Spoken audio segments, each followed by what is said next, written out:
Azizlar, mana shu yomg'irli havoda keta turib bir ibratli rivoyat yodimga tushdi. Bir qayiqchi bo'lgan ekan. Bu qayiqchini kichkina qayiqi bo'lib, uning ikki eshagi bor ekan. Bir eshakka niyat, ikkinchisiga esa harakat deb yozilgan ekan. Qayiqqa chiqqan odamlarda esa o'z-o'zi savol tug'ilishi tabiiy. Nega bunday deb yozilgan desa, qayiqchi ularga qarata shunday javob berar ekan. Agar men niyat deb yozilgan eshakni harakatlantirsam va harakat deb yozilgan eshakka tegmasam, unda qayiq bir joyda aylanib turaveradi. Xuddi shuningdek, harakat deb yozilgan eshakni eshsam u niyat deb yozilgan eshakka tegmasam, qayiq yana bir joyda aylanib turaveradi. Men niyat bilan harakat deb yozilgan eshaklarni baravar harakatga keltirsam, qayiq manziliga yetadi degan ekan.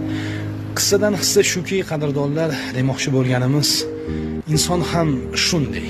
Niyat qilsa-yu harakat qilmasa, unda xuddi bir joyda aylanib turgan qayiq kabi hech qayerga siljimasdan turaveradi. Maqsadga erishmoq uchun esa niyat bilan harakat baravar, mujassam harakatlanish kerak. Ana shunda eng buyuk maqsadlarga erishiladi. Rostdan ham salomat bo'linglar sizlar.